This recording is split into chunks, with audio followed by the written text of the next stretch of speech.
to Blind Culture Hour. Episode 1, First Story Interview with JW. Hello everyone, welcome to Blind Culture Hour. As this is our first episode, I'm excited to be here. I'm honored to have JW on the show today. He's our first guest on the show. So JW, why don't you just introduce yourself and just tell them what's going on, and welcome to Blind Culture Hour. Hi, podcast family, and I'm JW. I'm also I'm friend with Nasco, and I'm very glad to be in your podcast today. Yes, so I'm excited to ask you some questions about your life and just your story and what you can tell the audience. So why don't you tell us, since those people don't know, why tell about what is your story? How did you get to America, and how did that come to be? My journey started back when I was 7 years old.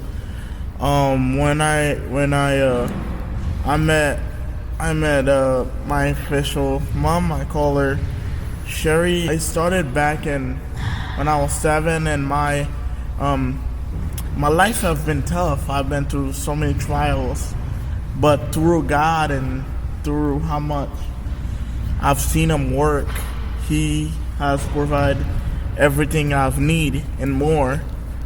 And it has not been easy. In matter of fact, I had to go through, originally back in 2012, she wanted to adopt me, but the adoption process didn't work because after the earthquake, so in 2010 Haiti had a huge earthquake, and after the earthquake they changed the law, and the new law was you can adopt until you were 51.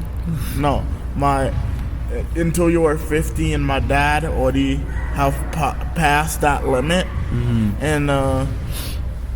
And then one day she was hanging out with one of my old teachers, one of the old international director. And she ended up asking her if she know anyone from her mission trip that she can bring to the U.S. through a student visa. Wow.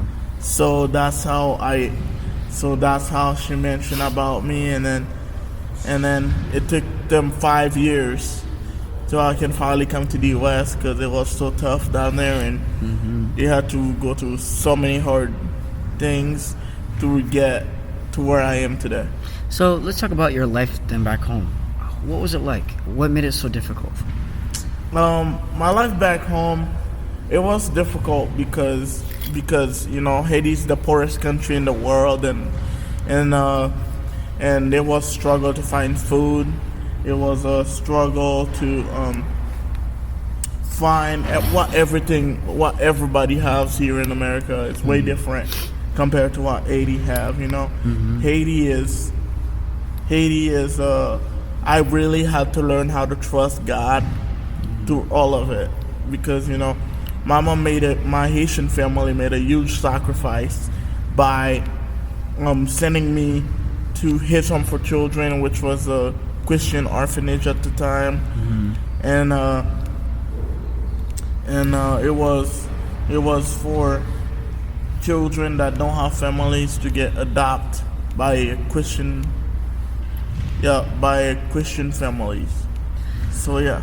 So your family, what was your family like back home, and what was just one of the things that was difficult when living with your family, that was like that you're like I just don't know if I should, I don't know if I should, why am I surviving this kind of thing? I don't know, man.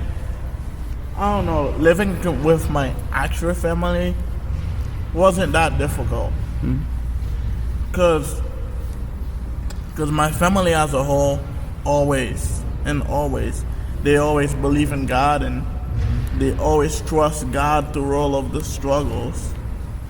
Because living with my family, we have gone through so many trials, but God have shown us what to do, and He has stuck with us, and it's been a learning journey to figure out where I was back in 2017 to now graduating in the 2023 class, and one thing that I've always made this promise to my family, that for people that goes to different countries, sometimes they tend to forget where they're from. Yeah. And I made this promise to my family that I will never forget you, and I'll never forget where I'm from. It doesn't matter where I am. It doesn't matter if I'm the most successful person there is in the planet. I'll never forget where I'm from, and I try my hardest and my best every day to take this promise. So you kept mentioning, and I know you very well. I'm just for the listener's side, but you keep mentioning about God, and why don't you explain your journey of how you got to know Jesus and how you accepted Him and became part of your life? How I got to know Jesus. So I don't remember this part very well, but I remember back when I was a child, my Haitian family, they always rely on God.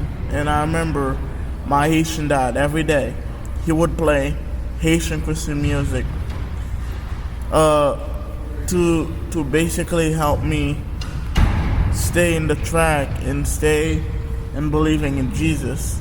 And he always played Haitian music every day. It doesn't matter if he's struggling to something, if he's having a bad day, he plays Christian music. And Christian music comforts him and give him the message that God will be with him through the hardest things. So from following my dad, from seeing my dad do that, it kind of stuck with me. I still, till this day, I still play Christian music every day, and yeah, it's pretty incredible to see how God moved from my father and to me. That's amazing. So your father what was his job in Haiti? Or what is his job? He had two different jobs. One, he was a mechanic in the past, way back, with my uncle, and then he turned out to become a professional Haitian. He had the potential to become a professional Haitian driver for a Christian company back in Haiti. Well, you said he was a driver, you said? And how much? What was like the? So here in the U.S., it's very different of how work conditions were. How was the work conditions for him when he, like for his first job and now his second? Like, is he still working on the same jobs right now, or is he? No, he's working in the car industry now. He's still driving professionally. And does he get paid enough to still? Working in Haiti is way different versus the U.S. Let's get to the point. Because working in Haiti is like you have to fight every day to keep providing food for your family. Yeah. And then the U.S. is a little bit different. The U.S. is they pay you a lot better, and they know how to work as a business. Where Haiti, they are still trying to figure out all that out. So just kind of involved with your education. How was your education in Haiti like to now? Like, why don't you tell your journey a little bit about your education? So my education in Haiti was like, they are like 6 years behind the U.S. education. So if they were in like 10th grade in Haiti, it would be 5th grade in the U.S. And I had to learn English. I learned English all by myself in Haiti. That's cool. The only English they taught me was, "Hi, how are you doing?" I learned English through listening to Christian music. That's another part of my journey that's pretty incredible. Yeah.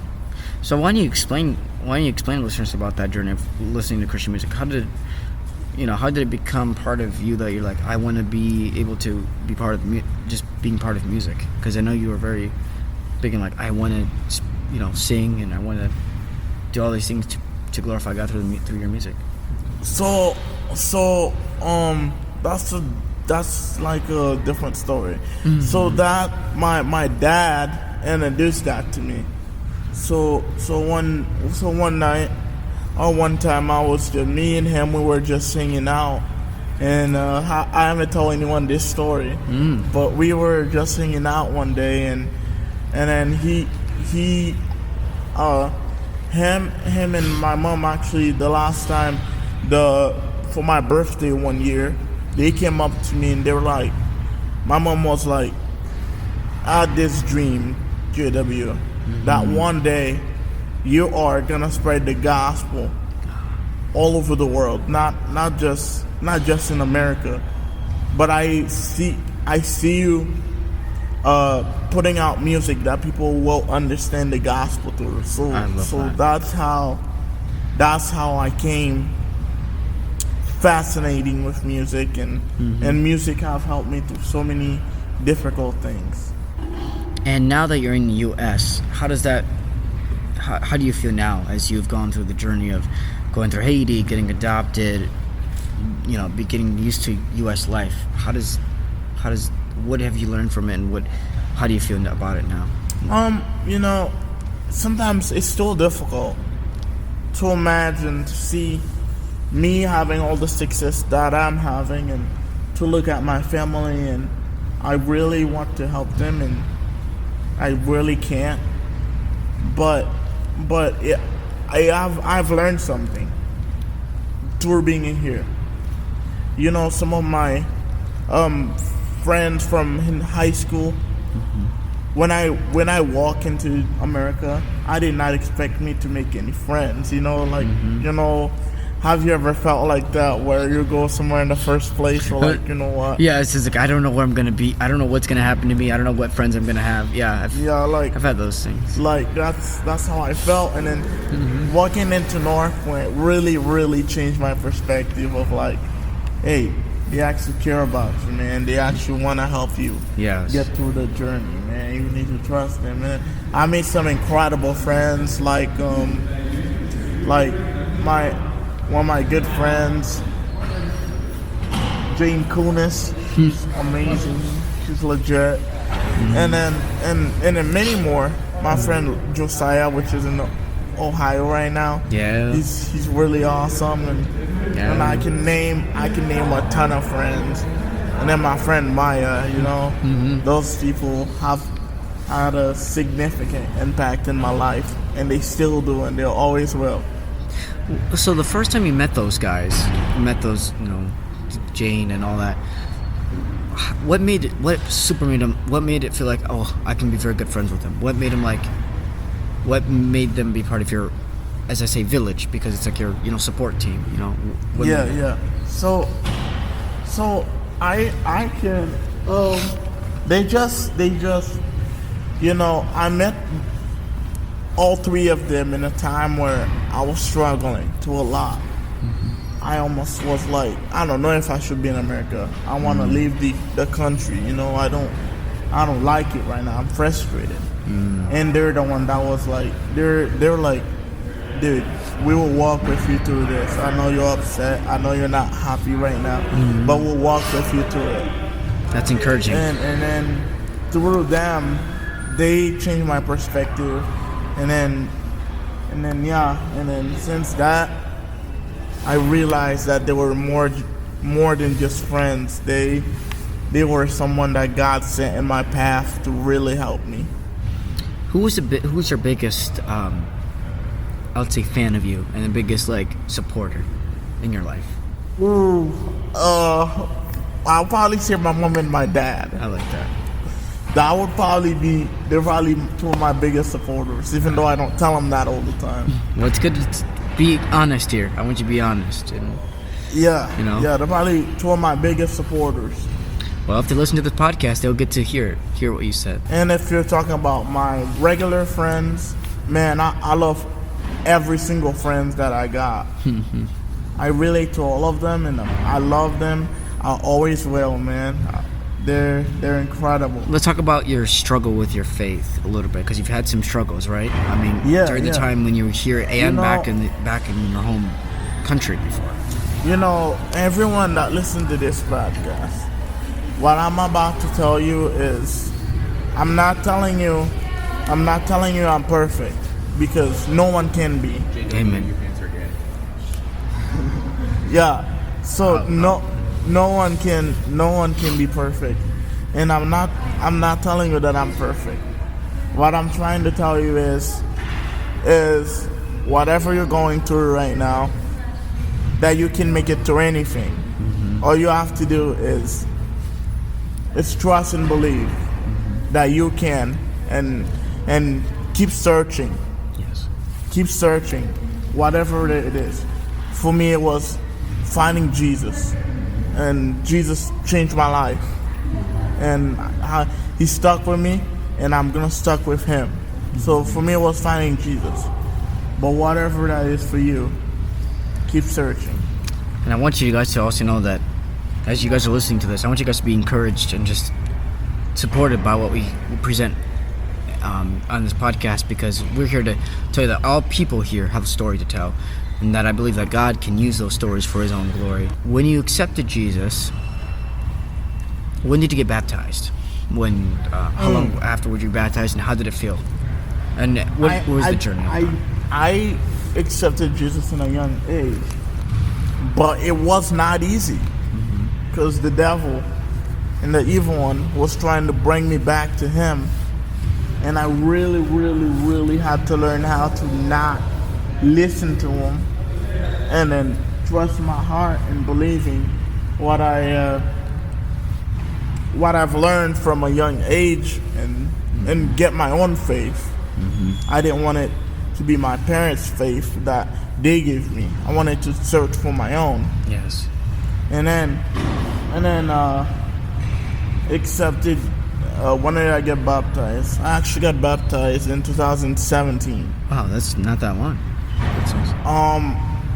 The reason that I wanted to get baptized again, because of course I got baptized in a very young age. I don't remember it. Yeah. I don't remember me getting baptized, but the reason why I wanted to get baptized again was because I went through a very, very difficult time. It was dark. I felt like God wasn't there for me, and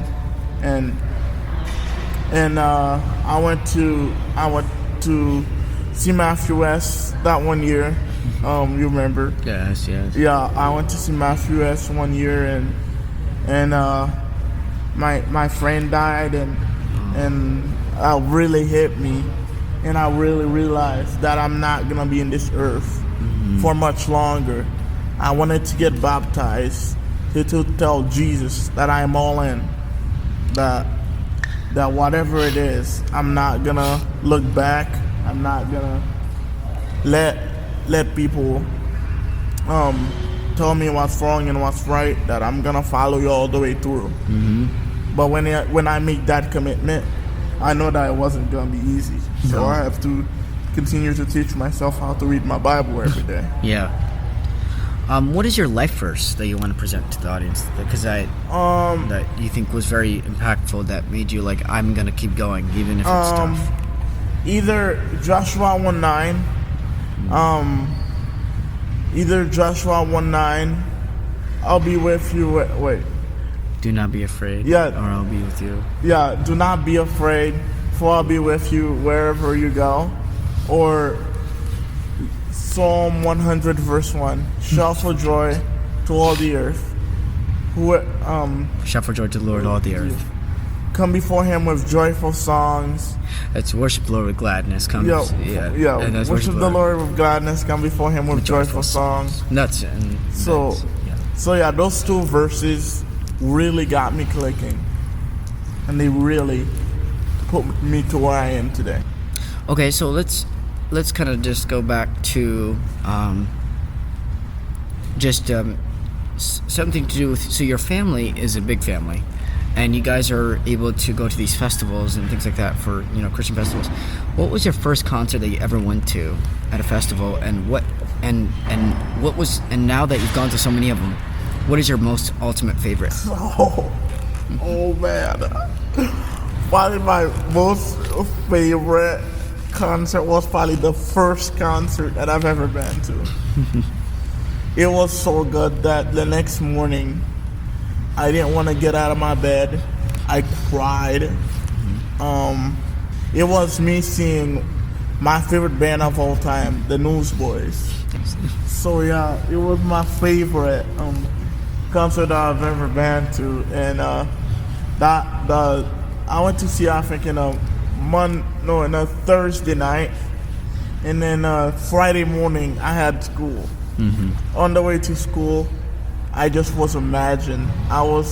It was the first time that I had a dream of imagine how amazing that concert was. I cried, man. It was amazing. It was one of those concerts I'll never forget. Until this day, it will still be my favorite concert. Even though I've been to over 300 300 concerts. That's insane. So yeah. Oh my gosh. I never got that many. It's amazing, man. It's incredible. I am so overjoyed by what you've gone through and how you've overcome challenges. Now let's talk about your visual impairment, since you are visually impaired as well. What were some of the challenges you've had back in Haiti to now? How did the visual impairments kind of gotten to shape you the way you are, even though you may not see it that way? It's one of those topics where I don't like talking about it, but I will talk about it because of this podcast. And it's okay if you don't want to explain, but I think it's just good to I will talk about it because of this podcast. I wanna let all your podcast listeners know that between when I had my visual impairment, it has gotten me. It actually is amazing to see how he have impacted me, and he has impacted other people. And matter of fact, I will tell you a little story, how it has impacted someone. 2 years ago, we went to Jamaica, and there is this like water park in Jamaica. It's called Don River Falls. Wow. And I was one of the first blind people to climb all the way through. That's awesome. And I actually climbed the highest point of the Don River Falls, and wow. And it was so impactful to see like the Jamaican people look at me and be like, man, he's making it through that. I can make it through anything. Yes, empowers everybody. I love that. It's amazing. And then afterwards, one of the guys, one of the Jamaican guys pulled up, and he gave me a bracelet because I've accomplished that. Wow. And I still have it. Wow. And the reason that I tell you guys this story is because I want to tell you guys one thing. It doesn't matter what you have to go through. Amen. Every day is an opportunity for you guys to impact others. And I truly believe if you take your time and if you just do your best every day, that you impact someone. And then later, you'll truly see how much you impact them. I love that.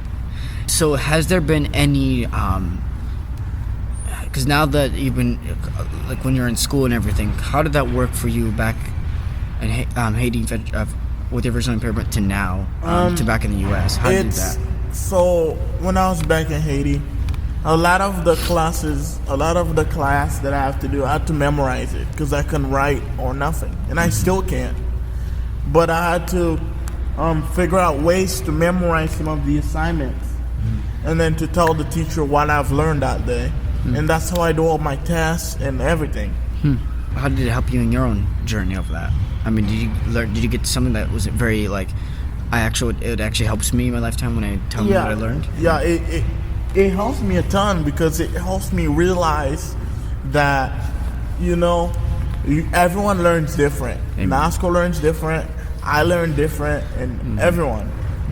The way that NASCO learns probably don't learn that way. It truly makes me realize that memorizing things was the way that I learned, and I still learn that way to this day. And then having my visual impairment really make me realize and really help me to understand that I don't need to be different. Like, it's okay that I'm different.